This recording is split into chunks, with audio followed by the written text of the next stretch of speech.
demilitarization due to 2 decades of counterterrorism is very essential, and it is something important to take into consideration in our analysis, to know the limits of this military or the military paradigm in the region. So I think if we want to think of a future model of democracy, we have to bring all these ingredients, the civilian, civilian, military, and religious as well, together, and to think of a certain balance of power. How do they have to share the power all together in order to imagine a future of democracy in our continent? Thank you. Thank you so very much, Dr. Yusra, for your perspective. You ought to bring all the actors together, the civilians, the military. Let's talk about how we share power, and that way, when we reach some consensus, that the future can be brighter. We swing into you now. We'll come back to the panel. So I'm taking Dr. Shettima. I'd like you to please come here, because anybody's going to speak, rather than be roving the microphone. Yeah, you would like to speak. Okay, now, one person in front, the person who raises his hand first, and then the one at the back. You have to come here. You have to come here. I'm going to take you rapidly. Somebody here at the back. Yes, sir. Yes. Yeah, so Dr. Shettima, please come. Dr. Shettima, please come. It's another. You supported the Nigerian educational system, health system, so much. So you have 2 minutes, sir. Just tell us, what do you envision as the future? You have been, look, he has been funding all of these projects by MacArthur. Okay, that's, yeah. Thank you, Professor Kebukola. Yes. Nice seeing you, great seeing you. Very happy to see you, and I see you many places doing a lot of wonderful things, and Thank you, did a lot of work, especially on higher education in our country, in our content as well. So what do I see as the future? Well, I think that a number of the points that have been raised, I just want to say plus one. One is the point that I think Ibrahima made about, we have a demographic majority that is now politically a minority. I think our democracy at this moment shows that women, children, people with disability, who are the majority of our people, are not reflected in our democracy. And that lack of representation of the system, I think is one of the major challenges, and I'm hoping that we need to be rethinking our system in a way that reflects that diversity, so that our diversity becomes our strength and not to exclude other people in the process as well. So let me stop at that one point that I want to make. Thank you very much. Wonderful, excellent. So the future, looking at the telescope, the future that Dr. Kole Shettima, the country director of MacArthur Foundation, is seeing is one where the, in quotes now, marginalized are brought to the center of the system. Women, youth, people with disabilities, to be part of decision making and implementation. Where's the, I asked them to stay here. Where are you? No, you got to stay here. Yeah. The two people from this side, are you here now? Okay, they're here. All right, that's fine. So please come up, sir.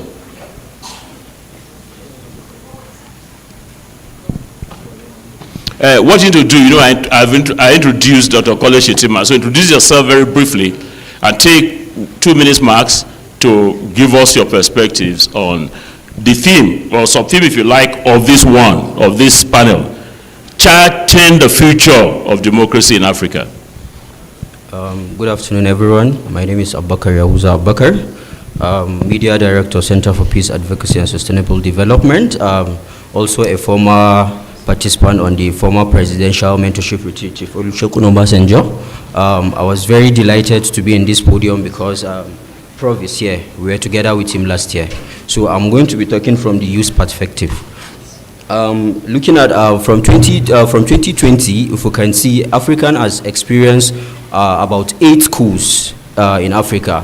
And we are talking about the hope and the future of African democracy today. So now, Nigeria as a case study, like Dr. Kole Shettima have said, we need to re-inform the system. the system as a whole. And then looking at the executive aspect of the Nigerian system and the parliamentary, the legislators, it's a key. So now we are left with the judiciary, which is the final hope for a common man. So are there cracks, or how did the cracks come over? Can we sit back and say the common man of Nigeria is going to be well aware and the future of democracy in Nigeria, and where the hopes lies in? The hopes lies in, I must congratulate Chief Olusegun Obasanjo for bringing such a wonderful program, mentorship program for the young people, because it is with that cross-fertilization of ideas from different perspectives in Nigeria that we can be able to build a future of democracy. And I learned about that he's going to start a leadership institution. By bringing such a leadership institution, we'll make the youth to know more about democracy, and we can be able to stay out of the woods. Thank you very much. Wonderful. Thank you so very much. Thank you. Our next speaker.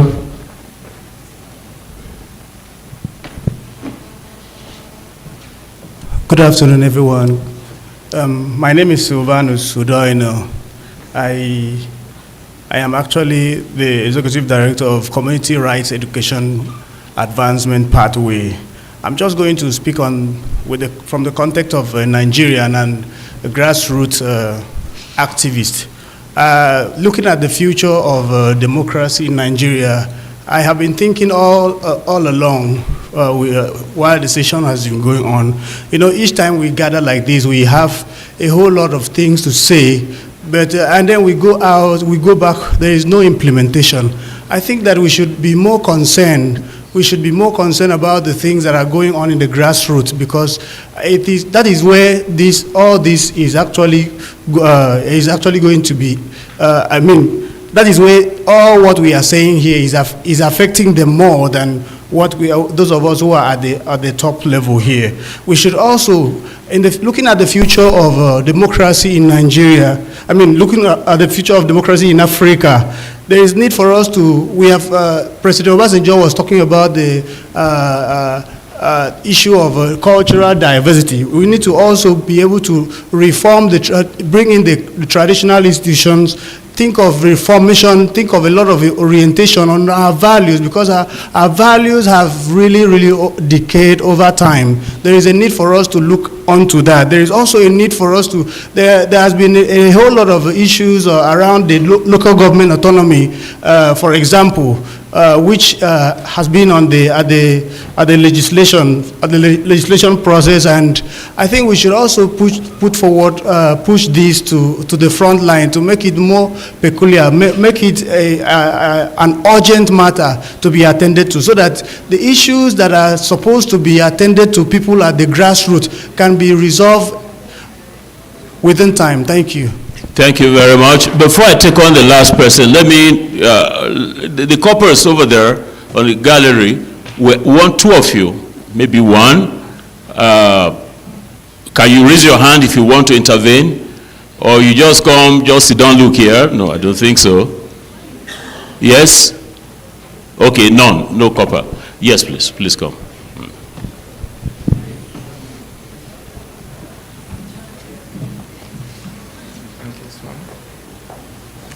All right, good afternoon, everyone. I'm Tochi Solomon. I'm the director of Multitech Group, and it's an ICT group.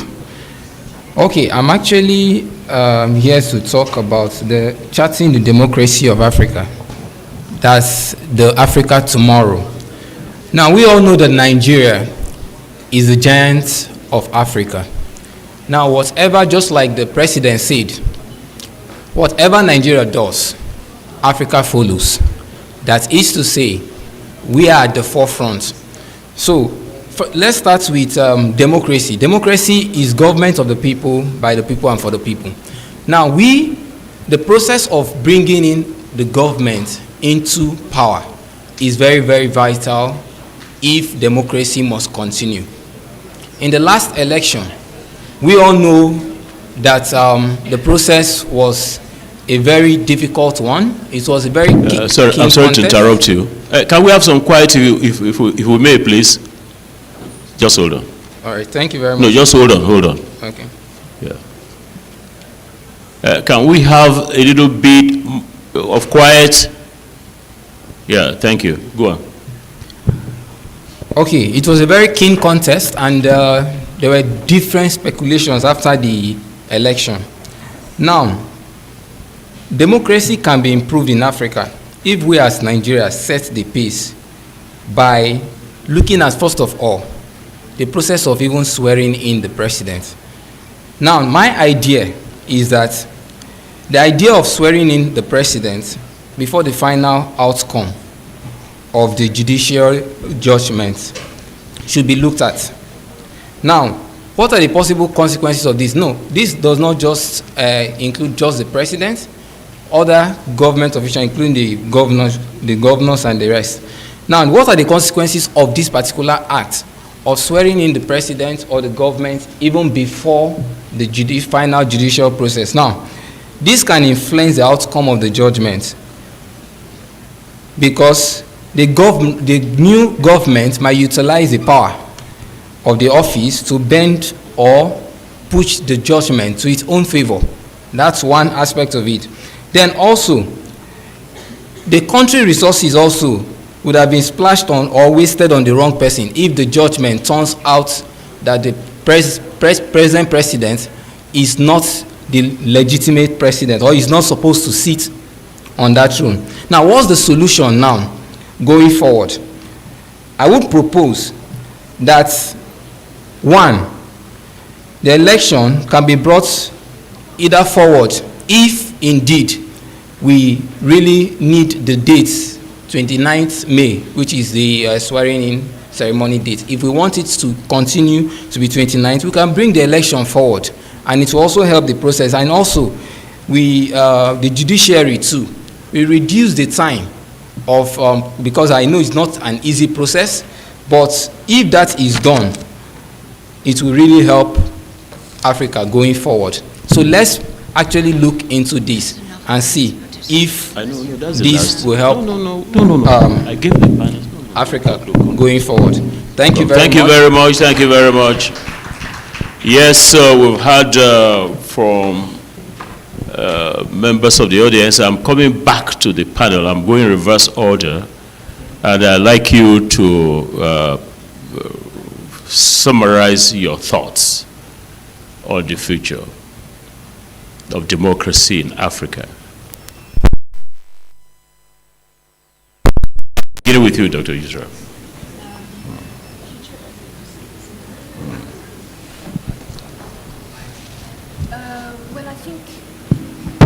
Okay, I spoke about the issue of legitimacy of power.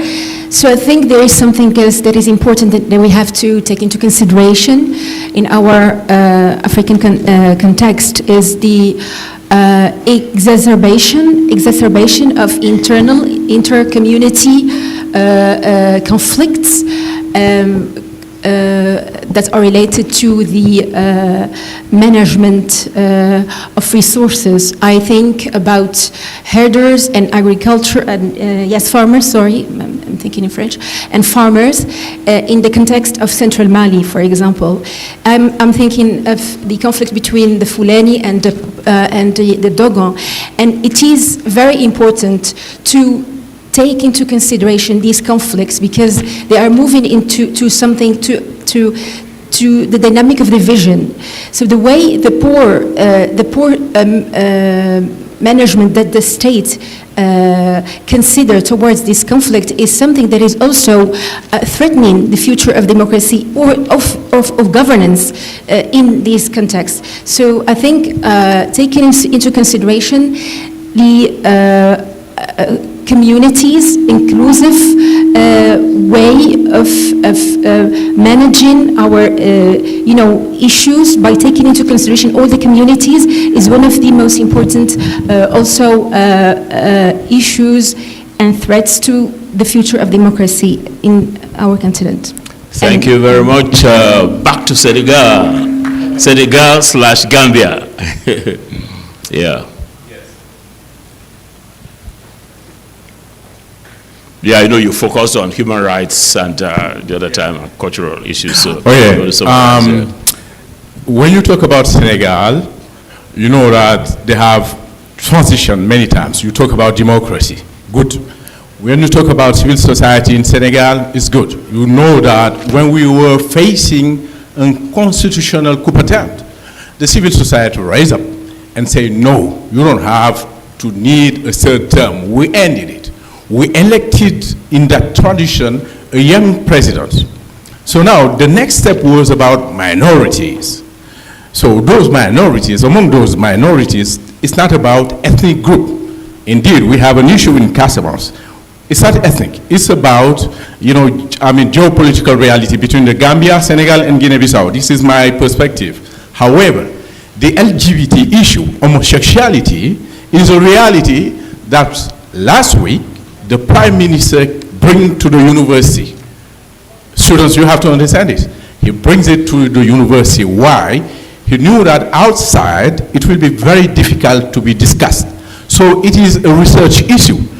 So he talked about homosexuality in the university, telling the French people, okay, we know that now in our agreements, in our cooperation, you tend to introduce this issue of homosexuality or minority as something, as an obligation. So we are asking you something. It's not something we do not know. We know it because we know how to name it. So however, we would like to use our own perspective, our own way of defining the individual.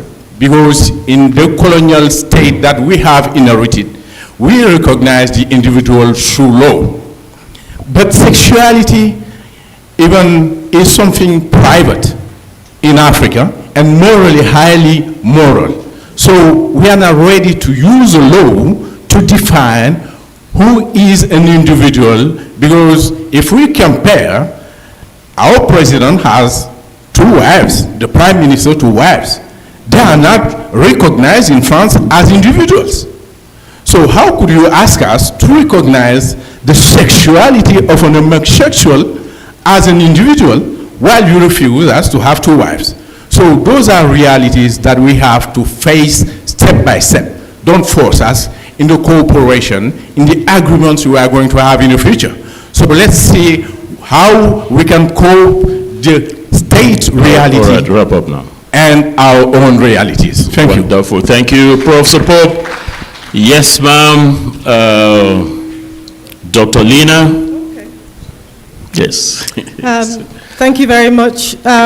So the direction of travel of democracy on the continent has to be towards greater domestic accountability. And this is an imperative for the biggest democracy on the continent and the largest population. I will flag a report by YAGA. It's a CSO that promotes democracy in Africa, and they have produced a report on electoral trust restored, ? And their key recommendations in that report for various institutions in this biggest democracy. Key recommendations for the presidency, that there needs to be a presidential position on electoral reform. Key recommendations for the electoral management body, which is one of the ones that is at 23% in Afrobarometer survey. So in terms of trust in electoral management systems, it is particularly low here in Nigeria. There are key recommendations for the role of Parliament. So the current electoral reform committees that are, across, representative bodies, that process continues. So it has to be in the direction of greater domestic accountability. It has to be the case that when elected leaders are looking for their legitimacy elsewhere rather than with the people, that is a red flag. And on the question of African models for democracy, I think it is a problematic conversation to be having, particularly when these models that we think about and this notion of an Africanity of democracy tends to exist in the imagination of men.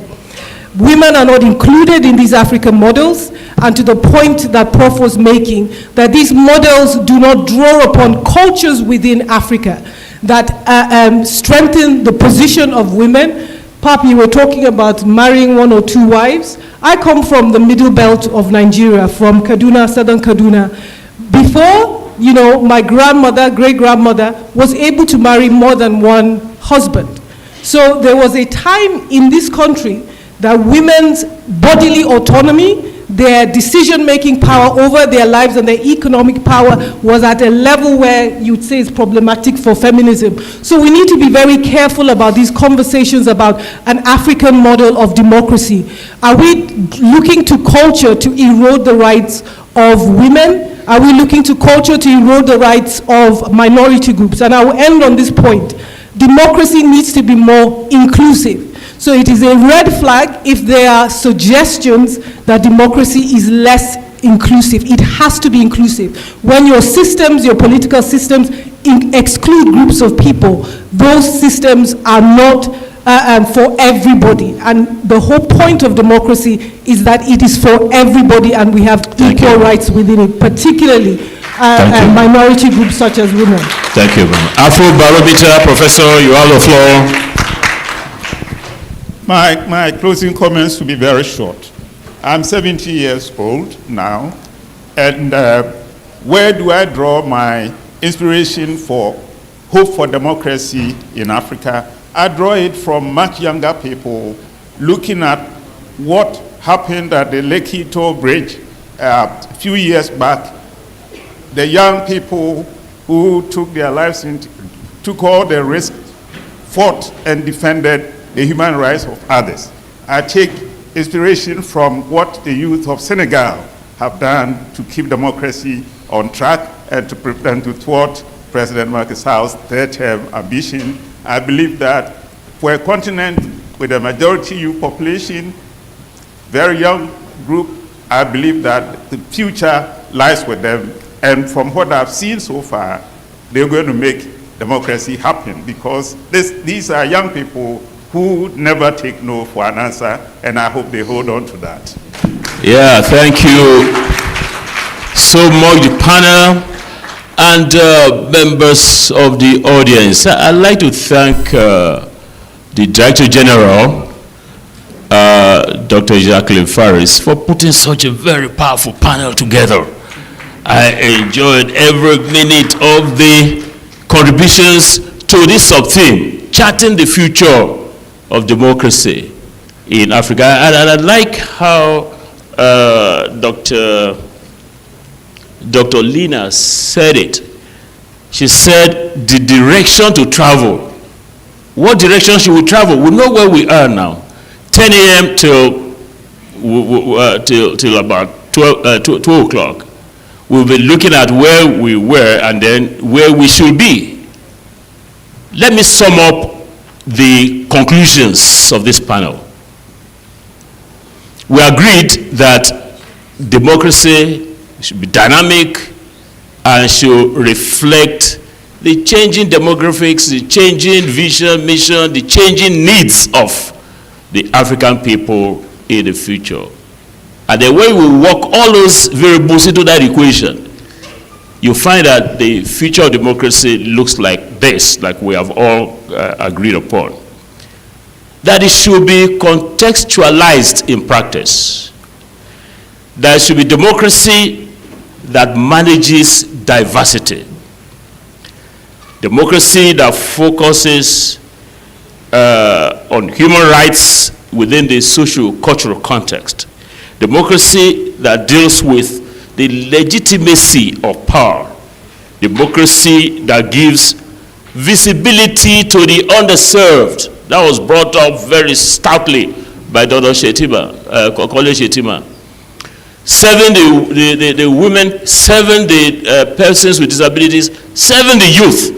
That's the democracy we should be looking at. Democracy that will lead to the reform of the judiciary. Democracy that will engender better grassroots participation, one that will reorient societal values, greater domestic accountability, and last but not the least, but also rubbing on a number of other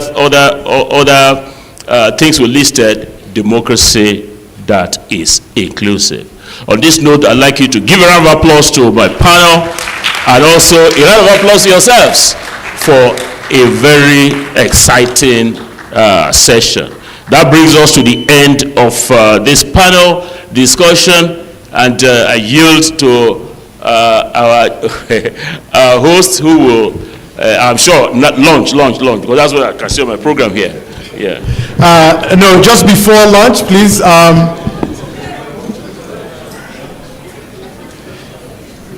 Just before lunch, the panel will take a picture first. I would like us to have the next panel discussion, and then we can have lunch.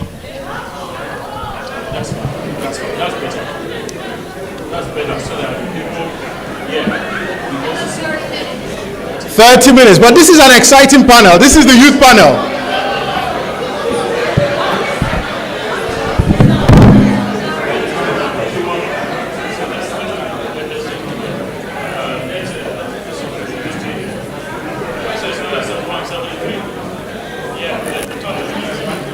Huh? Okay. I've been asked to invite the youth panel onto the podium. So it's my pleasure to introduce the next panel.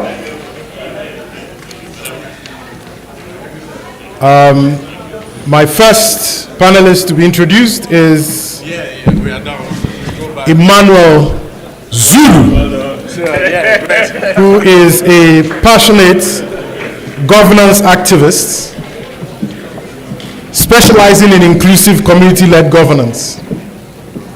It's actually a favorite of mine because I understand he walked 410 kilometers to educate young people, persons with disability, and women on the importance of participatory democracy. Please, a round of applause for him.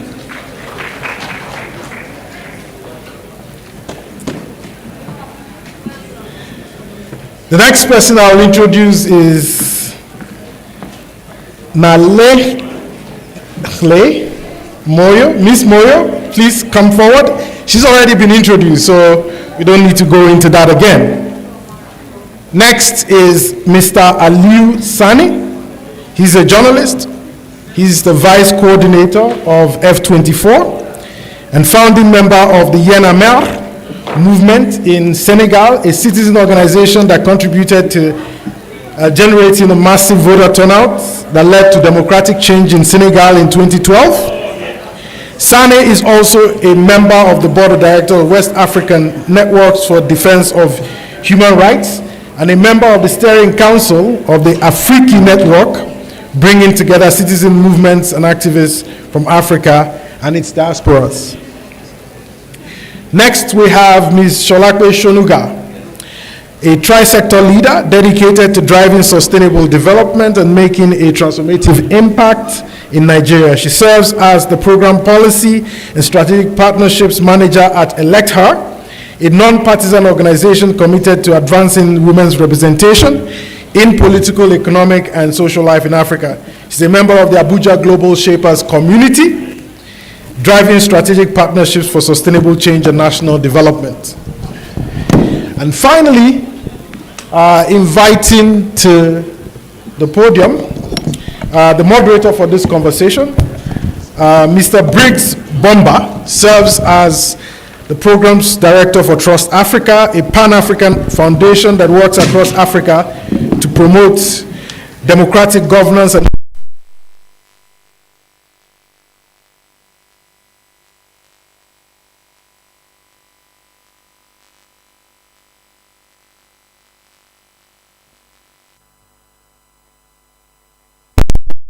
that deal with a wide array of themes, including citizenship, rights and civic engagement, gender and women's rights, youth, education and the future of work, as well as African philanthropy. Ladies and gentlemen, Mr. Briggs Bomba.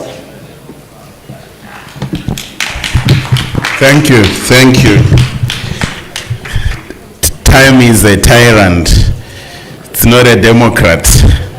And it feels like we are under the tyranny of time, but we'll make the most of it.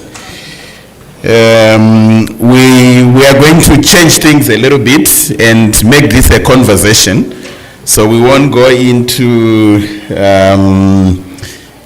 okay, please can we get the translation set up for Aliu? Tech support. Yeah, in keeping with inclusivity, we will, yes, make sure that is handled. Yeah, so we'll approach this as a conversation. You've heard from the bios that have been read, that have been shared, that we have quite an eminent panel of not only voices of tomorrow, as our program says, but voices of today. I think from what you are already hearing, these are young people who are engaged in a most profound way with the questions that we have been discussing since morning. And the way that we will approach it, I'll pose a few questions. Feel free to answer those, and feel free to answer any other inspiration that you'd like to bring in. But first, just to hear from each and every one of you, what comes to your mind? What do you envision? What do you dream of? What do you think of when you hear of democracy? What do you want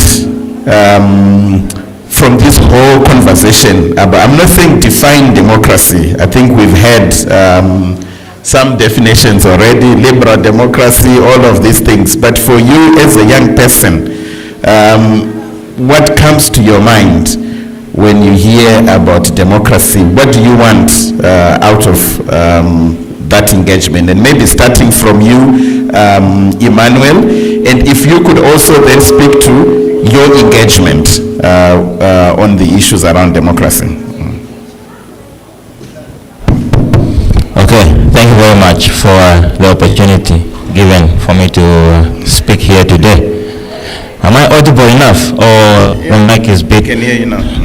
Okay, so you pose a very important question. It's funny, I was laughing when the MC was saying we're not going to beg for. But anyway, I'm so happy to say that people have decided to stay and just listen to this conversation. When we talk of democracy, I hear a lot. What comes to my mind is, I'm a young person, so definitely inclusion is going to go first. So when you talk of democracy, I hear inclusion, I hear respect of the rule of law, I hear, responsive government, I hear government that has a level playing field where each and every person has got a voice. There is something that they can say. I think democracy has been, for a very long time now, been a work in progress in Africa. To some extent, we win, to some extent, there's a lot that can be achieved. There's a lot of work that has to be done for us to, get to where we want to be. My country had elections. I come from Zambia. My country had elections in 2021. Before that, the former president wanted to go for a third term, but the youths, spoke up. So we can't have this. There's a constitution that has to be followed. After you get to power, what is so sweet there that you want to stay there forever? Okay, can you also talk about what has been your engagement and what sort of obstacles are you coming across? Oh yes, that's where I'm actually going to. We do a lot from where I come from, because I believe if this democracy that we're talking about here has to be achieved, has to be attained, people have to have the information. They need to know about it. You get the point? Because if you don't know, something will just be happening and you don't have to say something because you don't know. And that's a problem that we've had as Africans. Information. What is this democracy? How does it help us? So you'll be surprised to learn that there's a lot of young people in my country who think we should let things just be the way they are. Don't talk about good governance, don't talk about the people that are in power, because you might end up getting arrested and stuff like that. So funny enough, after I got my capacity built up by AAAZ, that is Alliance for Accountability Advocate Zambia, we learned a lot on, you know, civic responsibilities, civic duties, and we decided to embark on a walk that was an awareness walk. The year was 2021 in November. So we took a distance of about 410 kilometers. That's covering like 14 districts in between, looking for young people, educating them, telling them about their civic responsibilities, telling them about their rights in societies. Their voices needs to be heard. So we taught them of a lot of things where democracy and good governance is concerned, and I'm happy to share with you today, my lovely audience, that we see a lot of young people who have, you know, turned out, and they are now calling their elected leaders. They tell them about transparency. They tell them, when you are running for office, you said you do this and this for us. What happened? Why is it not happening? Because their voices are now out there and they're being heard, and I'm happy that the work yielded a bit of some result. Okay, so civic education, mobilizing young people to get to a point of demanding accountability from those that have elected. In a sense, we are also talking about going beyond electing leaders into office and then going back home and surrendering our agency, but sustaining that engagement, that relationship, that pressure, even beyond the ritual or the moment of election. Okay, let's move to Nalenhle. We saw her come up in the morning. Please speak to us. What is this conversation invoking for you? You know, as a young person, what do you want democracy to do? What do you dream of? What comes to mind? But also, how are you engaged? Okay, thank you, Briggs. My name is Nalenhle Moyo. I'm from Zimbabwe. I am the Arts for Change program lead at Magamba Network. So hearing this question, I think I'll reflect back to a conversation that we had at the breakfast meeting when Briggs was asking me why I'm so attached to the continent, or why I'm such a Pan-Africanist. And there's a song that I love by the late artist Sahara. She's a South African artist, and in her song she says, "Umuntu ongaziyo la aphuma khona, ufana lo muntu ongaziyo la aya khona," which means a person who doesn't know where they are coming from is as good as a person who doesn't know where they're going. And in everything that I do, I always like to reflect on the legacy of the people who have come before me. My maternal grandmother, so my mother's mother, after the liberation war, after the 1980s, she opened an organization, an NGO, where she was advocating for adult literacy. So in 1980, my grandmother, a woman, a single mother of 4, recognized that the answer to all of the questions that we may have and all the development is in people being literate and people being able to understand whatever information they have access to.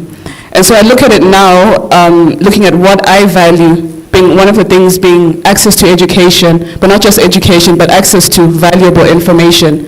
And I say that is a legacy that my grandmother laid for me. And here I am in 2024, 44 years later.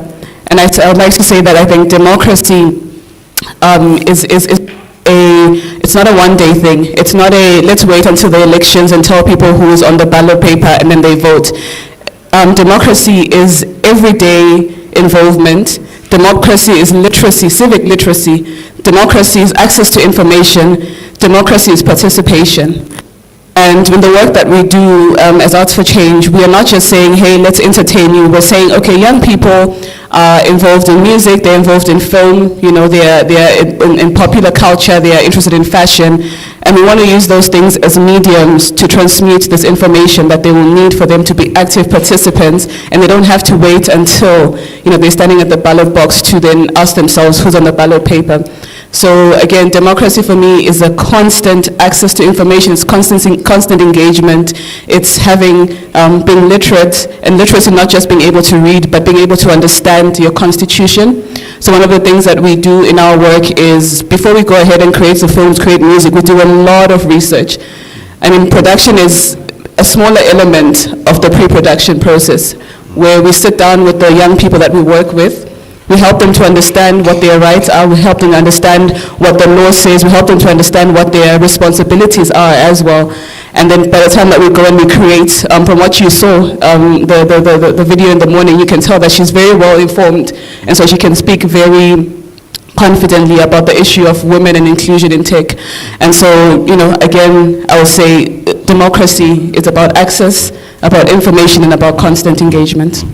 And from those efforts, are you seeing the needle move forward, not just for you and the outfit you work for, but beyond that? What's your sense? Is the needle moving forward? For the people who are here? Yeah, from the efforts that you are engaged in, the innovations, you are bringing in arts and culture, you are using youth-friendly mediums to engage.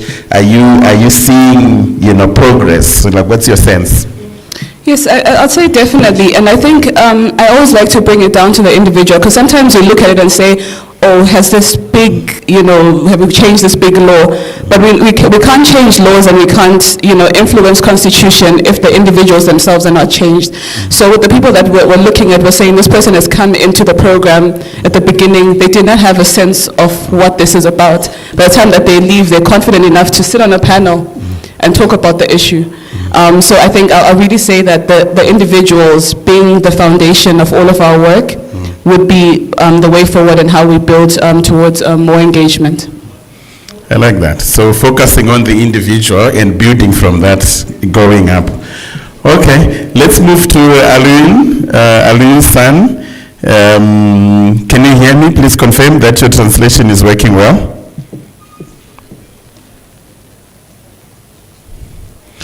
Yes, Aliyu. Yeah, is your translation is working okay?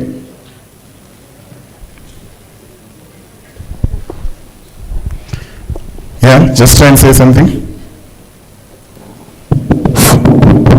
Okay, good, yes, let's go. Thank you. Wonderful. Let's hear your story. We've been discussing since morning democracy, the future. 1 minute. Good. Thank you. Good? Yeah. Okay. I'm also going to need, thank you. Yes, so we've been discussing since morning on democracy. We are looking ahead to the future of democracy. We are bringing in your voice as someone who has been really engaged from co-founding Yenama, which went on to have all of this impact.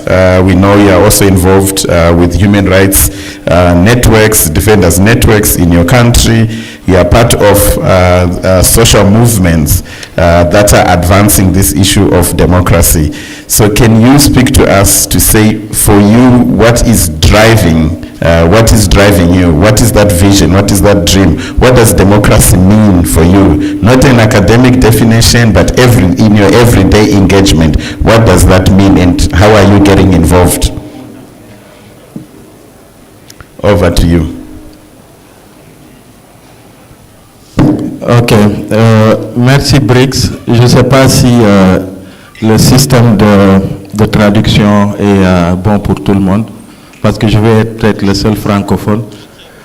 En tout cas, celui qui va parler français, because my English is very bad, and le mieux c'est de parler en français que je maîtrise le plus. Et donc, moi la première chose, hein. Okay, hold on. We're just trying to figure out the translation because the audience cannot hear. Are you able to amplify the translation into the hall? Are we able to do that? To amplify the translation into the hall? Yes. Ok. C'est bon?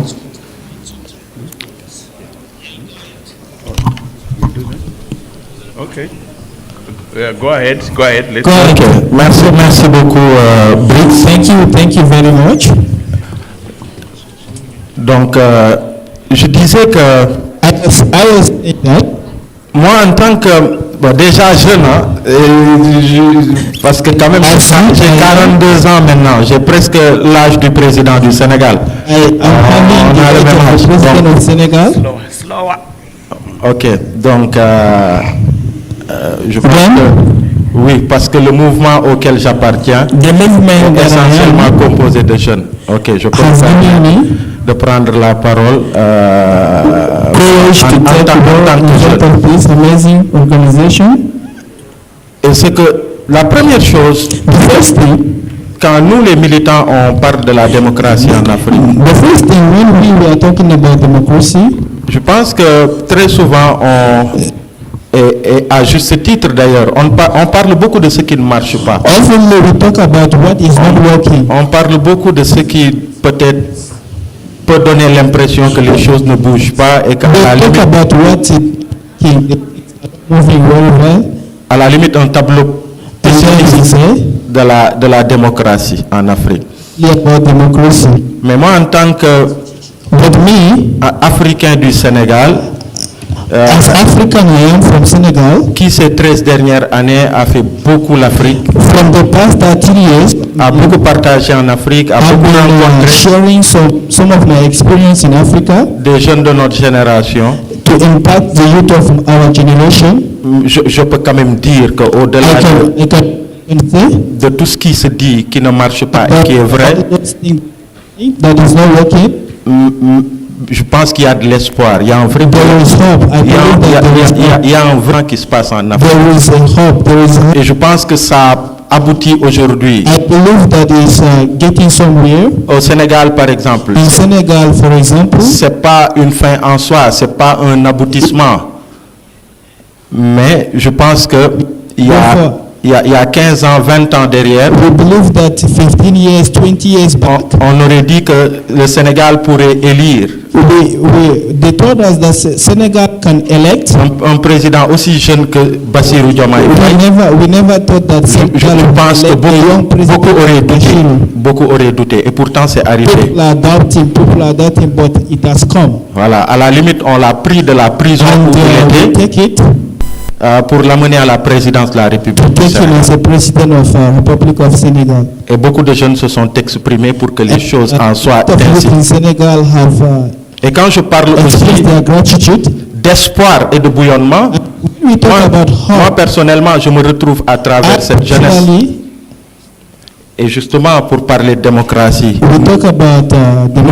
on s'est engagé au risque de nos vies et de nos libertés. D'ailleurs, l'actuel président, on a fait la prison ensemble. J'ai été arrêté en octobre. J'étais détenu politique. J'ai fait 4 mois, 10 jours en prison. Et si Macky Sall était encore à la tête du Sénégal, je ne serais pas là avec vous. Et je pense que cela témoigne une chose, c'est que justement, notre génération a soif d'autre chose. Elle en a marre justement, comme on l'a dit, elle en a marre. Elle en a marre d'avoir des personnes auxquelles on peut croire qu'on porte à la tête de nos pays. People that we carry them to the head of our countries. Une petite minorité. Just very few, qui accapare les richesses du pays, took all our resources, qui les distribue autour d'un cercle restreint, sans mérite parfois. They just wasted the money, just think. Et on oublie le peuple, c'est-à-dire cette majorité qui s'est exprimée. Un peuple, on parle de démocratie, tout doit partir et tout doit revenir. Tout doit partir du peuple et tout doit revenir du peuple. Mais malheureusement, ce peuple se retrouve écarté dans un jeu où il n'a pas droit à la parole. We have seen that people doesn't have the right to talk. Dans un jeu où ses droits fondamentaux sont bafoués. ces droits sont bafoués, ces droits ne sont pas respectés. There is no respect.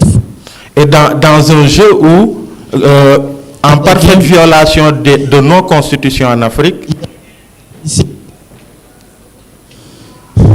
en parfaite violation de nos constitutions en Afrique, ceux qui nous dirigent, en fait, people that leading us, en fait, n'assurent pas une redistribution équitable des richesses de nos pays. They are not doing what the people are demanding. Voilà. Et au bout, on dit, vous fermez, vous la fermez, vous n'avez pas droit à la parole. And then they used to say, we shut down your mouth, you don't have right to talk. Vous n'avez pas le droit de vous exprimer. You don't have the right to express yourself. Vous n'avez pas le droit de critiquer. You don't have the right to criticize. Vous êtes privé de vos droits civiques. You are short of war. Les plus élémentaires, tels que la marche pacifique. Okay, just hold 1 second. He's going to help us because people are still struggling to hear some of the audio. So he's just going to help to give a summary of some of what you have said. So please. Il va nous aider. Yeah. Aliou has spent 4 mois. Yeah, he was jailed together to the acting president of Senegal. He was on the same jail. Because of what? Aliou was those who wake up in Senegal, raise up and say no for the 4th term, 3rd term of President Macky Sall. So that's why he went to prison. The reason why they are there, as he said, in Senegal, when we talk about democracy, it's sometimes about what is not working. And when they see that human rights are not working, they wake up against it. So when they see that you no longer need a 3rd term, this is why his generation, Yanama, which means we are fed up, they refuse them to have a 3rd term, and he's the one who is leading that struggle. So this is, thank you. Thank you, my brother. Et donc, pour terminer, sur ma première prise de parole, dire que il y a tout cet état de fait, mais j'estime qu'il y a un bouillonnement, comme je l'ai dit, qui se passe en Afrique. Et d'ailleurs, c'est pourquoi les Occidentaux, notamment la France et d'autres, voient une certaine opinion africaine actuellement de la jeunesse comme hostile. Par exemple, il y a la France qui parle de sentiments anti-français, alors que ce n'est pas le cas. Yeah, so to sum up, there is something boiling in Africa. And for the Western countries, they see it as an anti-France movement, which is not the case. This is a reality that is within the African youth that is boiling, a need that the European does not understand. But talking about anti-European movement in Africa, it is not the reality in fact. Donc, nous avons une jeunesse qui est de plus en plus... Can you just bring... We are going to get another chance. Okay. Good. I wanted to ask you a question as you are wrapping this part. To say, can you hear your translation, please?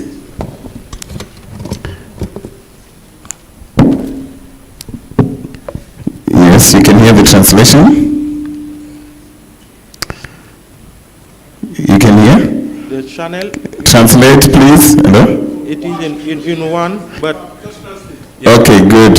So you, Yenama, yourselves, you were part of the movement. I can understand you. Okay, good. You were part of the movement that was effective in getting Wade out. And we are seeing that we had the same experience when it came time for Macky Sall to leave. There was again an interest or an intention to extend that term. So in your view, and you've had to fight another struggle again, and when we are thinking about progress, I know we've said democracy is like taking a bath, you keep doing it, but what are your thoughts in terms of how things can take root so that not every generation has to keep doing what you were doing? Or are we, is that our destiny, that we are always going to be there? How can democracy take root so that we keep moving further? Any thoughts on that? I hope I understand what you are talking about. Et c'est une question tellement intéressante, je trouve, parce que j'estime qu'on a appris des erreurs. On a appris des erreurs parce qu'en 2012, Wade est parti, chacun est allé de son côté, on l'a laissé pendant 2-3 ans, il a eu le temps d'installer une dictature. Yeah, we learned from our mistakes. What happened? We elected Wade, we let him, Macky Sall again. We elected Macky Sall, but in terms of following who is Macky Sall, what he's doing it, we let him free. So that's the big mistake that we made under Macky Sall. Et là, on a appris de ça. Là, par exemple, le 28, normalement, on doit participer à une rencontre avec le nouveau président sur les réformes à engager sur la justice. Donc, yeah, so what we learn now is not to give brief to that new regime. It's now to follow them step by step and ask them what they owe us.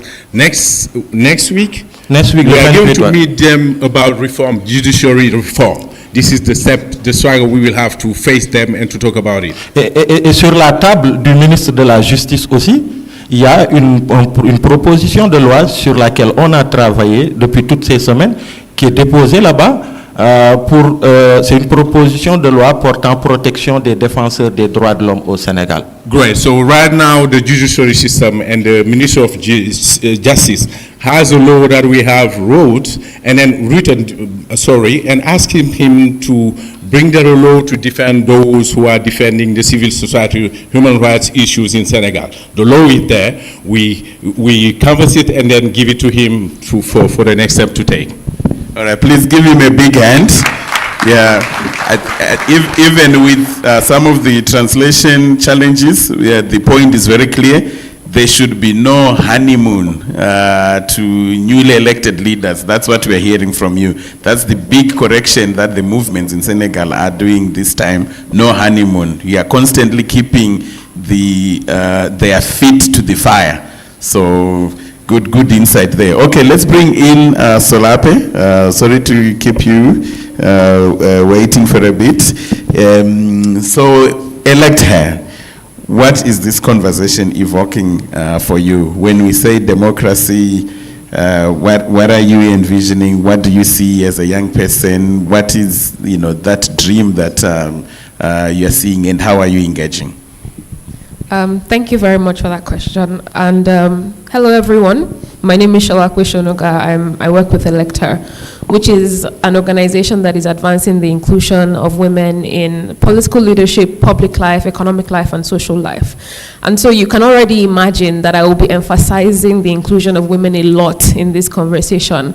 And I like the fact that a lot of the panelists before and even the speakers earlier have already begun to emphasize the importance of inclusion and inclusion policy, inclusion of youth, inclusion of young women, and inclusion of persons with disabilities, women of all ages.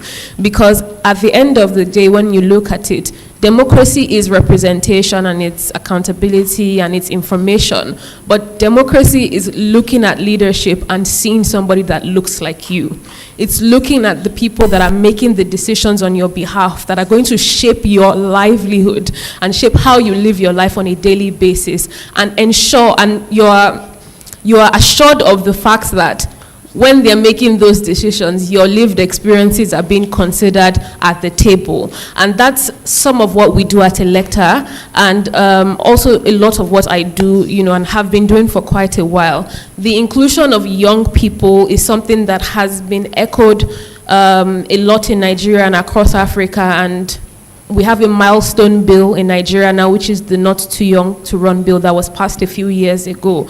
And that has been able to open the door for a lot of young people to be more interested in political leadership and also more represented in political leadership. But it's not just also about policy, and it's not just also about passing those bills, but it's about creating an enabling environment for young people to actually be able to get a foot in the door, to thrive and to run for office and to be, appointed and to be represented. Recently also in Nigeria, because I'll be speaking a lot from the Nigeria perspective, because that's my lived experience, women in 2022 tried to get a quota bill passed in the National Assembly, and that bill is starting to come back around, and that's a bill for reserved seats for women within the National Assembly, because we've realized when looking at other countries like Uganda and South Africa that quota systems perhaps might work. And so there's a lot of pushback for that bill. There was pushback then, there is pushback now. And I think that it was the former President Olusegun Obasanjo that said that it's not just about constitutional reform. That's true, because even after the bill is passed, people need to understand the importance of women, in leadership. People need to understand the importance of young people in leadership. And so I think that for a lot of the work that we do at Electa and a lot of the work that we all should be doing as a collective is not just advocating for these things, it's taking a holistic look at democracy and what it could be. And that's having conversations like this. That's educating young people and educating women and educating people of all ages. Something that we say a lot at Electa is the fact that the women's issue or pushing, equity in society is not a women's issue. Gender equity is not a women's issue. It's an issue for men. It's an issue for women, boys, girls, people of all ages, because at the end of the day, when you look at the bottom line, which is something that motivates a lot of people, it's not just about representation. It's about the fact that more of these marginalized groups like women and youth in political leadership, in public governance, is going to affect society in a positive way. Studies show, research shows that when people are better represented, when all of society is better represented, it affects the bottom line. It causes there to be socio-economic growth and development, and that's going to affect all of our lives positively. And so I think that, moving forward, something that we would need to do is not just to have these echo chamber conversations. I'm sure all of us in this room knows, the importance of equity, but the people out there might not know the importance of equity. The people, in the private sector that are, pushing, capitalism and all of that might not know the importance of equity. And so going out... Let me hold you for a second there. So I want you, when we talk of young people, this issue of how we are innovating around what we need to do, whether it's innovating in organizing, in mobilizing, in dealing with certain obstacles, how is that expressed in your own work? Is there anything that you can share with us that sort of speaks to that youthful spirit, how you guys are bringing in innovation or doing things differently from how we're doing them in the 1940s? And I'm going to ask the same question for other colleagues. What are some of those ways that we are innovating around some of what we can see as opportunities and or even obstacles? So thank you very much. And going back to the point of taking it out of having echo chamber conversations and speaking with ourselves within the civil society and development space, I think that a lot of what we do at Electa reflects that. We're focused a lot on innovation, public engagement and citizen engagement, enlightening people in innovative ways, using behavioral change communications to push the needle. And my colleague from Zimbabwe who was speaking about the work that they do at Art for Change also, it kind of reflects that the work that we do at Electa as well. A lot of convenings, a lot of conversations, educating the people. For instance, we have a political education series where every quarter we have a conversation around how governance works, and the aim is to enlighten young people on how the system of governance actually works, because something that we saw a lot, especially leading up to the Nigerian elections, is that after NSAS, a lot of people were interested in governance and a lot of people were interested in democracy and ensuring that we elect the person that would represent our interests in the best way possible. But people didn't really know what to do with their interests. They don't really know how governance works. They don't know how democracy is supposed to function. And so being able to educate the people so that as we make our way towards the next elections, or as we drive accountability and transparency within the governance systems that we have now, like you said, you can't just, elect them and allow them to do whatever they please. We know how to point out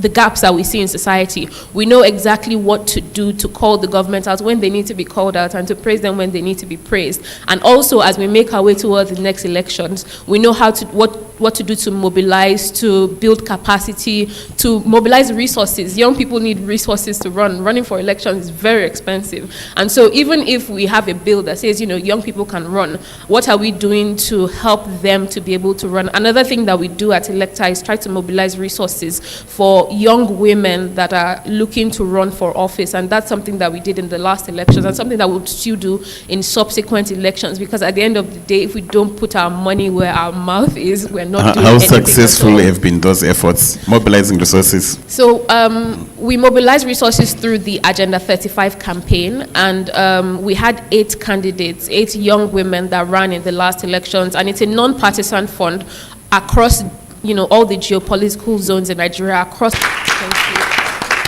Of course, we want it to be better, and we know that going into the next elections, there's a lot of work that we need to do to be able to mobilize resources. And when I talk about resources, sometimes it's not even about finances. Finance is very important, but sometimes it's about agency. It's about connecting these women and these young people to the right people that will be able to, push the needle and also mobilize them. So we might not be able to do the work, but we can build agency and drive advocacy for some of these issues and, for some of these women. All right. Thank you, Sholape. Thank you. We're going to just keep going down. Aliu, can you hear me? Very brief this time. You've talked about going to meet with the new government on the commitments and the promises that are there. Is there anything that you can share with us here that speaks to the innovation, the creative ways that you are organizing to make sure that you'll be listened to make sure that there will be results from your engagement, and it's not just sitting across the table and talking? How are you guys organizing? Je pense que je comprends plus ou moins, mais il faut juste me confirmer ce que j'ai compris, quoi. Oui. Voilà. J'ai même pas suivi. Je crois comprendre, mais il faut juste... Qu'est-ce que tu as compris? Vas-y. J'ai pas suivi en fait. Ok. Je pense que... The question was, you've told us that you have a meeting on Monday with the new government to make sure that they fulfill the promises that they made to you. And we are asking, is there anything that you can share here that speaks to how you organize your power to make sure that you have power, you can be listened to, you can achieve the results that you are seeking democracy to deliver? Okay, thank you. Thank you. C'est bon. Okay. Ouais. Déjà, je pense que beaucoup l'ont dit ici, et je pense que ce qui a été déterminant d'ailleurs au Sénégal actuellement pour ces élections, ça a été toute la puissance de la mobilisation populaire. La puissance de la mobilisation populaire. C'est ce qui a fait la différence. Is, how they mobilize, they still have power. And then what is determining in the Senegalese transition is the mobilization. Is still there. Et nous, on pense que justement, cette mobilisation, elle est l'aboutissement d'un process. Par exemple, nous, notre mouvement a estimé qu'il fallait beaucoup travailler auprès des jeunes, auprès des citoyens, pour leur faire comprendre certains enjeux. Yeah, so they understand that mobilization is a process. For that, they have to start from the youth. And then they are targeting the youth because they know that they are the one they need for that mobilization. Et c'est pourquoi j'ai beaucoup aimé ce que ma sœur a projeté ici, parce que Ibrahima pourra dire avec moi que l'une des particularités justement de Y'en a marre, ça a été de pouvoir mobiliser des outils artistiques pour faire comprendre le discours qui paraît très très souvent aérien, très au-dessus de la portée de la compréhension populaire. Donc prendre ces questions, de les décomplexer, les développer à travers des outils artistiques qui parlent aux jeunes et qui leur permettent de comprendre. Yeah, so Professor Sal can confirm it. Is for them to make their message accessible, and then he recognized himself in what you're doing. They to make their message accessible is to use the artist. So this is also one of their process, using the artist to. For the message to send it to the people. So artists are very good here as a powerful mean for a Et pour terminer, je peux dire que Il y a certains parmi le parti au pouvoir actuellement, et certains même dans le leadership, en discutant avec eux, et l'actuel président, il l'a dit à un de mes frères quand il est allé le voir en prison. Il lui a dit, vous nous avez inspirés. En 2011, il y a 13 ans, Y'en a marre nous a inspirés. On est sortis de nos bureaux en tant que cadre pour aller nous mobiliser dans la rue. Ça veut juste dire que le message était passé. Et je pense qu'au fil des années, nous, comme beaucoup d'autres acteurs, on travaillait à conscientiser les jeunes de telle sorte que aujourd'hui on en est à ce point-là où quand même on a pu réaliser, voilà, ces élections ont pu avoir lieu malgré toutes les difficultés, mais il y a eu vraiment une volonté populaire et cela découle d'un travail de sensibilisation, d'éveil des consciences, et c'est important. Okay, even the acting government has recognized that they were inspired by them, which means that to target their electoral vote, they need also to engage, to get out from the offices and to be in touch with the population, the voters, etc. So they were an inspiration for them, and then this is something that they recognize actually. Thank you for that. Voilà, et juste pour terminer, Brice, par rapport à l'aspect dont vous parliez, par rapport à ce qui est en train d'être fait, et ça vraiment c'est important. L'une des grandes leçons qu'on a apprises, c'est qu'une démocratie, ça se surveille au quotidien. Ça se surveille au quotidien. Il y a des choses, moi, je n'aurais pas cru que sous Macky Sall, on serait là à se battre pour juste marcher. C'est-à-dire pour juste pouvoir marcher et dire non. Moi, je croyais que c'était fini. Donc, Macky a été élu, chacun est parti de son côté, on l'a laissé dérouler. Et donc, une démocratie, ça se surveille. C'est pourquoi, aujourd'hui, pas à pas, on va surveiller ceux qui sont là. Voilà. Yeah, so he's insisting that, you know, democracy is a day per day surveillance. You have to be there to see what is happening because you are part of it. So the mistake they did during Macky Sall, former president, regime, they are not doing it right now. Every day they want to know what is happening in Senegal. It's about surveillance, everyday surveillance. Thank you.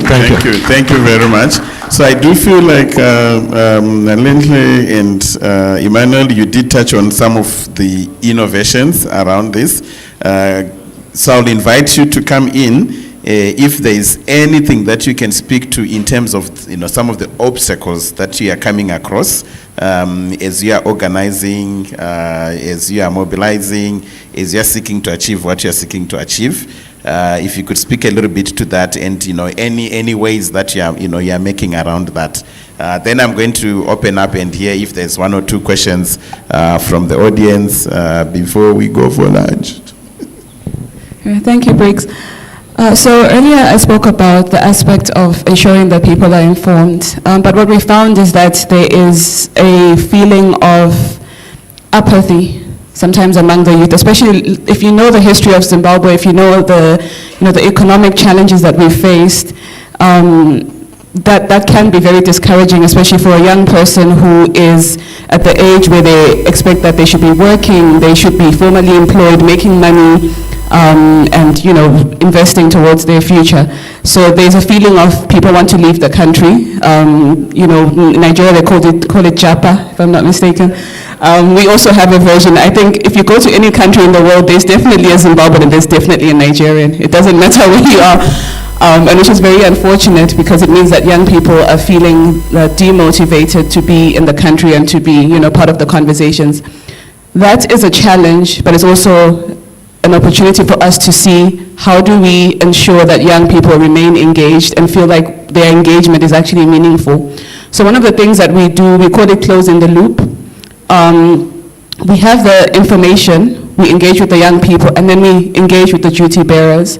So, we have what we call Open Parley, which is one of our projects. Zimbabwe did not broadcast its parliament sessions before, so people are voting their parliamentarians, and then they'll spend the rest of their term in parliament talking about issues, but we're not actually following up. Like, yes, we voted for you to go in, but are you actually having the conversations that we voted for you to have? So we open Parliament, we are live streaming Parliament, and in addition to live streaming Parliament, we're having conversations with the parliamentarians. So we have we host a series where we call in the parliamentarians, we ask people to submit whatever questions they might have. On social media, we have a very thriving a community on X. I was about to say Twitter, but yeah, they call it X these days.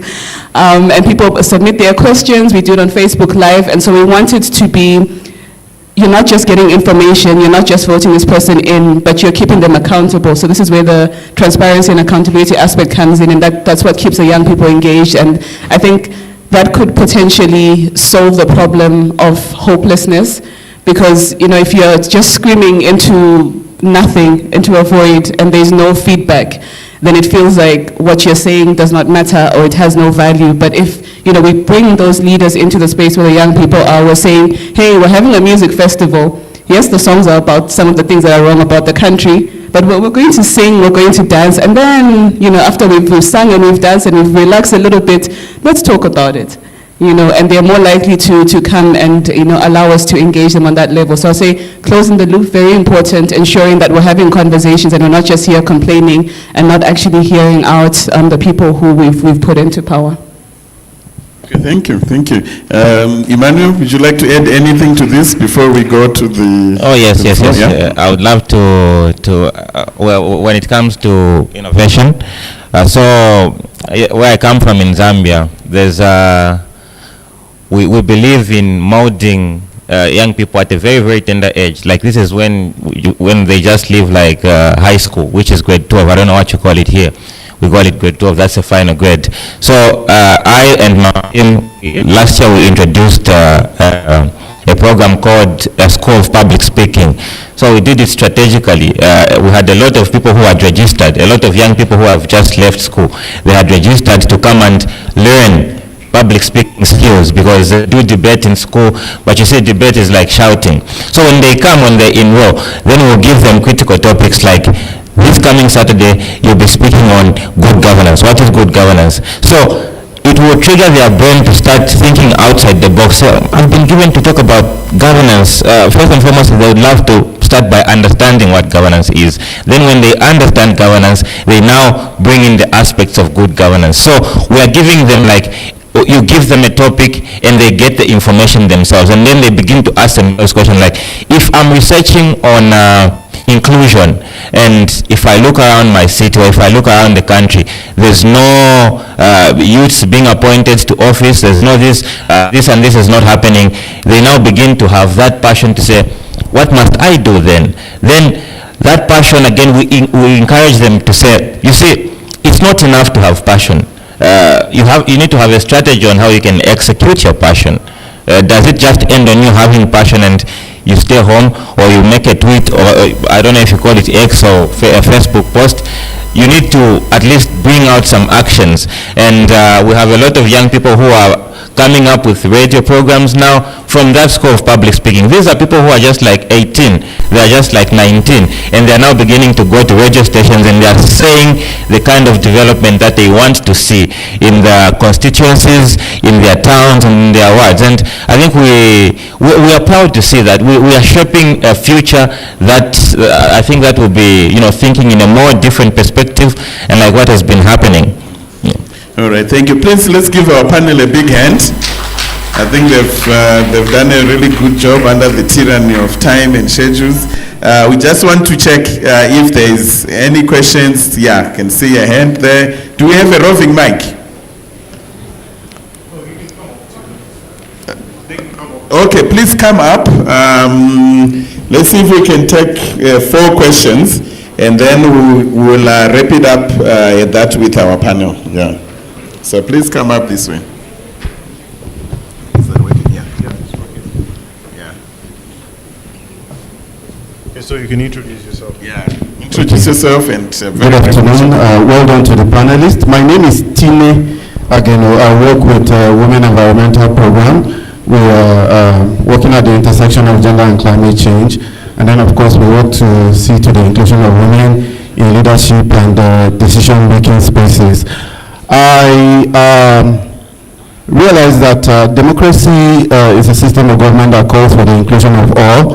But there is another point which I'd like to come up with, that in as much as democracy is seeking to include all, it is almost impossible for the concerns of individuals to be captured and taken into account and worked on when it comes to democracy. You see, that is why we have oppositions, isn't it?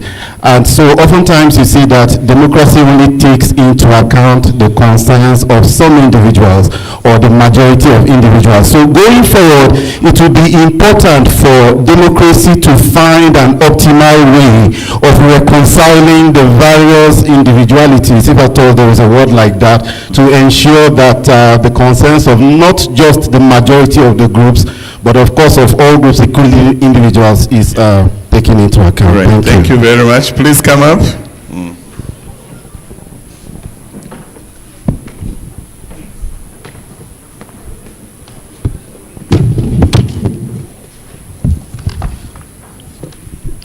Good afternoon, everyone. Thank you, the moderator and the panelists. My own core interest is a question regarding the Senegal's panel discussions that you talk about. We are in Nigeria and we are among the youth that we are advocating for good governance and good democracy in Nigeria, most especially in the African countries. We are now seeing military taking over some countries in West Africa. And it's a pain something that we need to revive democracy, because democracy gives a freedom of leadership and governance. My question is that you were able to try to vote the youngest president in West Africa. As a member or a movement, I saw a movement, something merry movement in your country, that you take on grassroots and you move to a level that where you fix a youngest president. So what policy or what methods do you use in trying to conquer the attention of the youth in that country, in Senegal, for them to cooperate during the election? Like in Nigeria, with 10 naira, 5 naira, and 200 naira, in Nigerian can sell his vote. You finish everything, a politician will come and give 200 naira, 30 naira in a polling unit, and all the advocacy you did for 2 years before the election, it will be nowhere to be found. So which policy do you use and monitor them until they vote without selling their vote? So we need that policy so that we can implement it. Maybe we can get a change in Nigeria. Thank you. Good question. Okay, yeah, you can quick summary translation, and then maybe we can take one or two more questions. C'est la problématique de l'achat des votes, de conscience. Comment vous avez réussi à résoudre ça au Sénégal, l'achat de conscience, surtout auprès des jeunes? No, you just hold on, note the question. Let's hear. Please come up. Briggs, I have a concern. Yeah. I'm here. It's Nalen speaking. Yeah. So I see the guys in green. I think they should be from the National Youth Service. They've been here since the morning. I have not heard anything from them. I don't know, like, you guys, you are the future. I'd love to get a question from you guys. No, they're fine. So the microphone is open. Anyone is welcome to come up. So it's all good. Please, go ahead. Oh yeah, quickly. One of the terrible tragedies that can we give him the microphone? Yes, mine is actually a contribution, not a question. Yes, one of the tragedies that rear its ugly head on Africa's socio-political terrain is the fact that development has declared its independence and divorced itself from democracy, in the sense that we have a democracy without development. I totally agree with the conclusion of late Professor Claude Ake in his book Democracy and Development, in which he said, and rightly so, that Africa is not developed because development is not on the agenda of Africa's democracy. And that's true, because we keep electing people who are coming to the corridors of power without any agenda for development. And that's why we are where we are today. In the last panel, a question was thrown up as to what is the meaning of democracy. To me, democracy is simply an answer to the question of development, which revolves around health, around education, around industrialization, around jobs, around ICT, engineering, infrastructure, and all that, and all that.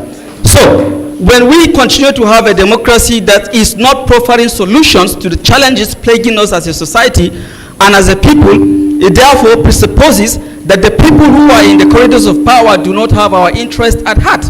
Now, why are we here today? I wish President Obasanjo was here. Before 1999, the agenda in Nigeria was just to send the military back to barracks.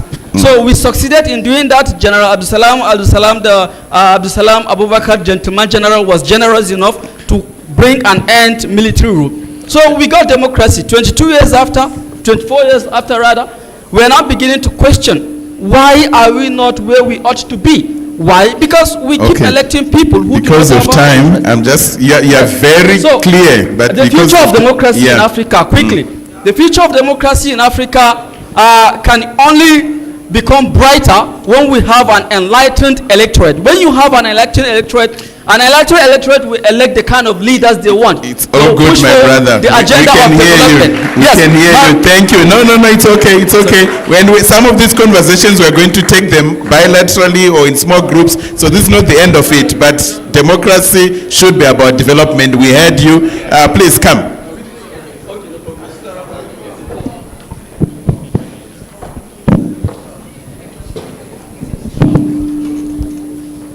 Good afternoon. Good afternoon. My name is Princess Olivia Adam.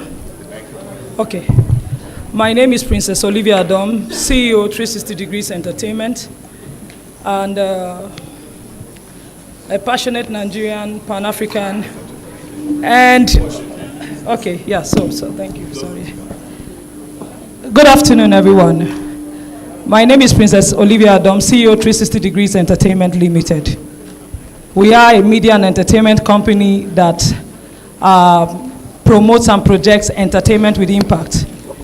What we do generally, I think some of you must have heard that Prince Harry, Meghan Markle came to Nigeria. Well, this is a little face behind a bit of some of that hard work, projecting and promoting our wounded soldiers in Nigeria. I would like to give a bit of contribution to what Ms. Moyo had earlier stated. If you see discussing the issue of democracy, sir, you would agree with me that our younger generation presently, especially the Gen Zs, we are mostly the millennials in this room, the Gen Zs are kind of out of touch, not because they choose to, but if you see with the hassles of livelihood, of survival right now, everybody is more or less on survival mode in Africa. So what attracts them more is the power of entertainment, using the power of entertainment, like what she has done. I really commend you for that work you did with the video, talking through creativity to ensure the message is passed. For us at 360, there's something we've come up, I've been jumping around and talking to people. I think we have the solution of what most people have been looking out for, which is Leadership Tussle Africa. We designed a reality TV show that is supposed to gather emerging leaders across the continent of Africa to have them project profile solutions to real-life problems without quoting a past or present leader. Ours is not for us to come and condemn our leaders. They've done their part. They've also, we are not going to talk of condemning them or trying to make them feel like they've not done their own efforts or they've not made their own impact. They've done their impact, and it's our own time to ensure that we take it from there, but speak in the language best our younger generation understand, which is entertainment, and giving them the enabling platform to come on the stage to showcase themselves. So it is, we are done with this aspect of talking of 5 naira. Somebody mentioned here, we take 5 naira, 200 naira, or whatever in Nigeria. I plead to disagree a bit with you. Because for those of us who are well educated as well, who are also northerners, I'm also a northerner, we know that we starve our own people of information to, we starve our own people of information to ensure that some of these things are done. Thank you very much. Thank you very much. Okay, and I have my big boss here wanting to wrap up the session. So thank you very much. For us to, Yes. I'm requesting 1 minute, last word. Just last word, starting with you, Emmanuel. Hope is the oxygen of democracy. That's what we had earlier on. The solution to doubts about democracy is more democracy. Your last words in a minute or less. I'm setting my timer. Then it's lunchtime. So please, a minute, everyone, just coming up. Yeah. Okay, sure. Thank you very much. Thank you so very much. I think we have no excuse for failing to stand out as young people. After this summit is done, after we've gotten the information, after we've gotten the inspiration from each and every speaker that has come up to speak, we have no excuse. Find something that you could be successful for in society. We know of a lot of people who've brought about technology, who've brought about a lot of initiatives, and they were successful for that. And I believe that we as young people could also find something. Thank you, Emmanuel. You even did it in 30 seconds. Thank you very much. A big hand for him, please. Yeah. And then let's hear your last words. 30 seconds. Okay, I think I've said a lot, but I would say what I'll conclude is with our problems are not unique. There's someone somewhere in the world who probably solved the problem that you're facing in your country. So I'd say it's very important that now as young Africans that we talk to each other, we have connectivity, we have access to each other, we have internet, and then we figure out how we can solve Zimbabwean problems the same way that a Nigerian might have solved a similar problem. We can solve things faster, we can move much, much faster in the spirit of Ubuntu. Let's work together. Thank you. You did it in 28 seconds. Aliu, less than a minute, please. We are really out of time. Okay, my minutes will be for the brother who was here and two questions about the Sénégal. Voilà. Première chose, le changement, il ne faut pas se décourager. Parce que ce qu'il dit, on le connaît au Sénégal, non? Les jeunes qu'on achète, achat de conscience. Ce n'est pas propre au Nigeria, c'est connu partout. Donc, il ne faut pas se décourager. Le changement de mentalité, c'est un processus. Il faut continuer de travailler. Et nous, le message qui a été dit à ceux qui prennent l'argent des politiques d'habitude pour adopter ces comportements, c'est de leur dire finalement, quand on vous donne, prenez, c'est votre argent parce que ça vient des gens du pouvoir, mais quand vous allez pour voter, vous serez seul face à Dieu et faites votre choix. Yeah, it's about changing mentality. Well, we told to the youth that when they buy their cultures, we tell them if they give you the money, it's your money, take it. But once you are in the ballot, you have to choose. You have who you're going to vote. But if they buy your vote, take the money, but know who you are going to vote. Et pour terminer, la question du comment. Vous savez, le leader de l'actuel parti au pouvoir, PASTEF, il y a 5 ans derrière, tout le monde riait de lui parce qu'on l'appelait le président des réseaux sociaux. En fait, c'est que ceux qui riaient, ils n'ont pas compris. Il était en avance sur eux. Et aujourd'hui, il a eu toute cette puissance parce que c'est sur les réseaux sociaux que les jeunes sont, pour la plupart. Donc, je pense que ça a été un outil qu'il a beaucoup utilisé et qui a fait aujourd'hui qu'il a pu se faire entendre par les jeunes. You have also to understand what I will call civil society in the network. You know, the acting prime minister, when he started, their political party, they called them the network political party. But it is the strategy that paid today. So the social network and the internet is something good for the youth to target them for an awakening for civil society responsibilities. This is what I have done in Senegal. Thank you. Merci beaucoup. Thank you very much. So lovely, we have the last word. Okay, so thank you everyone. I'm just going to align with everything that everyone has said. A lot of solutions have been preferred, but I would just add that it's not easy. It's not going to be an easy road. It's not just, to have conversations and everything will be fixed overnight. It's going to take a lot of hard work for civil society and a lot of us in the room as well. And so I think that the most important thing is that we don't give up hope and we still hold out for that democratic society that we know that we can have in Nigeria and also in Africa. Thank you. Thank you. Please clap hands for us. Thank you. The panel, we can go. Please, just, While they're taking the photograph of the panel, I would like to invite to the podium to deliver closing remarks, Dr. Chichi Anagolu Okoye, who is the Regional Director of Ford Foundation West Africa. She oversees the foundation's grant making in the region and leads the team to promote human rights, democracy, and social inclusion in West Africa. Dr. Anagolu Okoye sits on the board of several citizen sector organizations in Africa and has consulting experience with agencies including the EU, UNFPA, and UNESCO. She has a PhD in sociology, specializing in gender development from the University College Cork, Ireland, and BSc from the University of Nigeria, Nsukka. Good evening, everyone. I know that you are tired, and I am tired too, but I still have to go to another event. So we apologize for keeping you this long. But it was important, better for us to finish than to have lunch and then stay here till 6 p.m. So we apologize for the change. My job is to do a closing remark, and I'm going to start by thanking the Yar'Adua Foundation, Jackie Faris and Amara especially, who did the heavy lifting for this conference, and all the Yar'Adua Foundation staff, who are behind the scene and who did a lot of the work.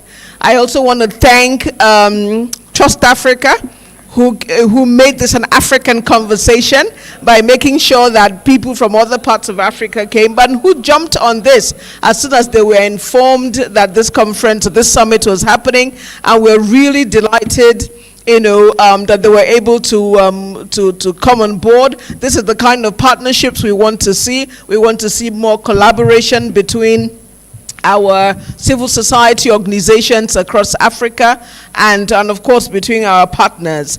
I also want to say a big thank you to all the panelists who were here, who came from far and wide, and whose contributions have been extremely enriching to this conversation. And also, of course, the dignitaries who were here in the morning, who came and who honored our invitation. A big thank you to everyone. Just before we close, I thought that I would like to summarize what was my key takeaway from this, because I think this conversation is not the end. It's the beginning, I hope, of more conversations to come, because we have to keep talking about democracy in Africa until we consolidate it. And so for me, it was very heartening to hear from the Afrobarometer research that Africans want democracy.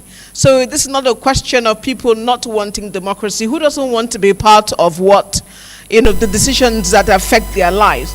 So Africans want democracy, but we also heard that democracy is a process and not an event. So it's important that, I know we're all in a hurry, we all want, change to happen, but if we recognize that even though we have setbacks, that those setbacks are part of the process of growth, and so that we'll be a little bit more patient and a little bit more understanding and a little bit more resistant and resilient as we fight for what it is that we want. We also heard that the supply side is a major part of the challenge. So for civil society organizations who focus a lot on building capacity of citizens and who are constantly mobilizing citizens, today we heard that the citizens feel that they have been mobilized. The challenge is that democracy is not delivering. And so the ask is that civil society organizations who are interested in democracy have to start looking more at the supply side. How do we make elections work? How do we ensure that government actually keeps the promises that they make? How do we hold them accountable? Those are the things that will actually make democracy work and consolidate it. And we're looking into the future. The conversation with the young people was absolutely wonderful. The amazing things that they're doing. And that's why it's so important for us to hear from each other, the examples of what people are doing. Senegal is such a light. And what I loved about Senegal is that this is not the first time that they are having to to come out into the streets to fight for their rights and to defend democracy. The former President Wad did it. They came out.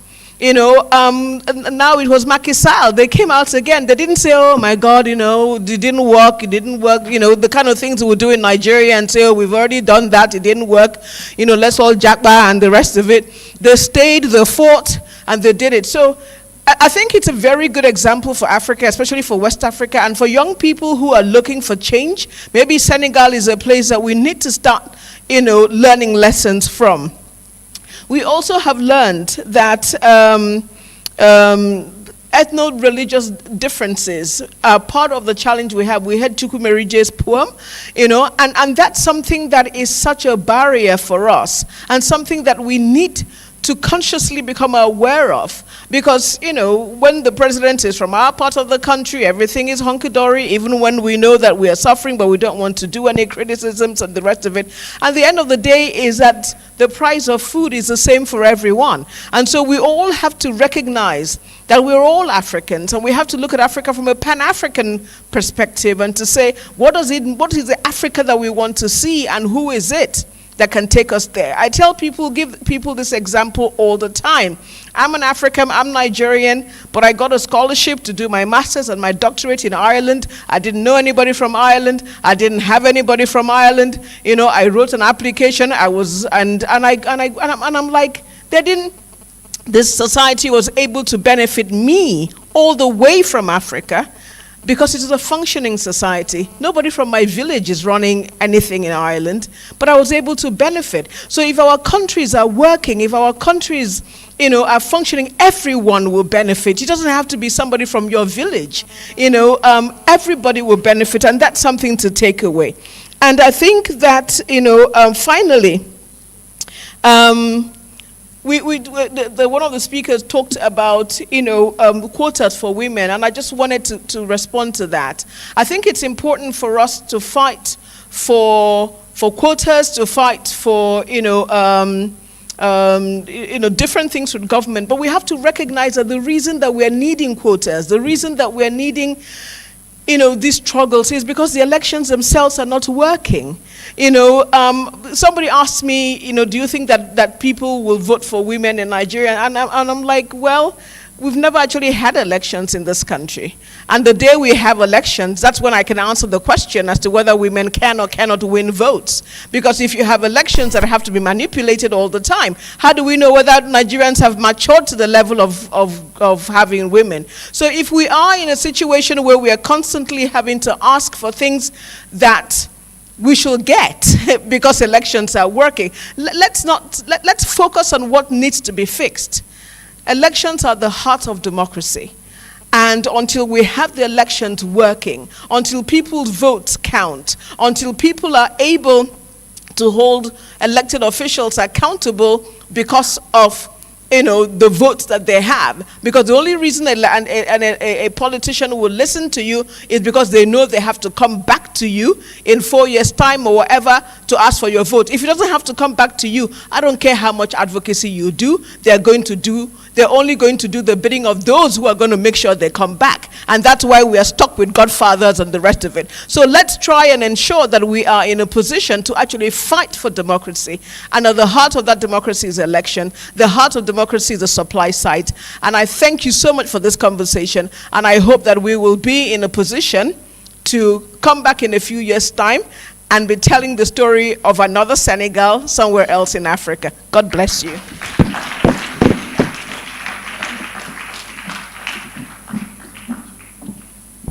Thank you so much, everyone who is in the room here. You guys have won the marathon of democracy in Africa. So a round of applause for yourselves, the final one. Lunch is served outside. Please feel free, and feel free, you can also engage with the panelists and speakers. Thank you.